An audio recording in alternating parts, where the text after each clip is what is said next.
Bro Harihara Veeramallu ఎట్టకేలకు release date వచ్చింది, ఎలా అనిపిస్తుంది? ఫస్ట్ ఆఫ్ ఆల్ కళ్యాణ్ గారిని రాజకీయాల్లో చూసి చూసి బోర్ కొట్టేస్తుంది. ఎప్పుడు కూడా అదే తెల్ల చొక్కా తెల్ల ప్యాంటు. సో ఫస్ట్ టైం మళ్ళీ మనకి థియేటర్లో రావడం అనేది చాలా సంతోషంగా ఉంది. సో మళ్ళీ ఆయన ఎప్పుడెప్పుడు డ్యాన్స్ ఎప్పుడెప్పుడు ఫైట్స్ చేస్తారా అని చెప్పి చాలా ఈగర్లు ఎదురు చూస్తాను అనమాట.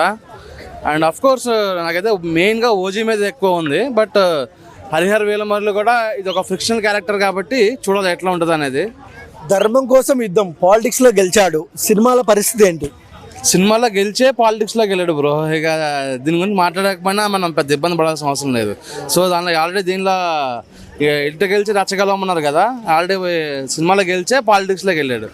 అంటే ఆఫ్టర్ డిప్యూటీ సీఎం తర్వాత ఫస్ట్ మూవీ, అందులో యుద్ధాలు ఉండే మూవీ ఎలా ఉంటుంది థియేటర్లో? అదే నేను చెప్తున్నా కదా, మెయిన్ అంటే ఇప్పుడు కూడా మనం కమర్షియల్ మూవీస్ చూసాం పవన్ కళ్యాణ్ గారిది.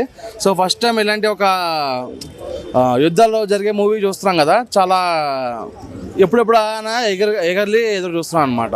ఫస్ట్ డే కలెక్షన్ ఏ లెవెల్లో ఉండొచ్చు bro?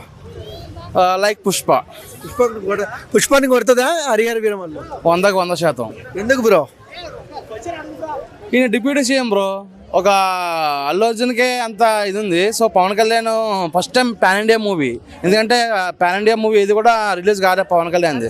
So first time pan India movie వస్తుంది కాబట్టి 100% పుష్పాన్ని కొడుతుంది అని చెప్పి నేను అంటున్నాను.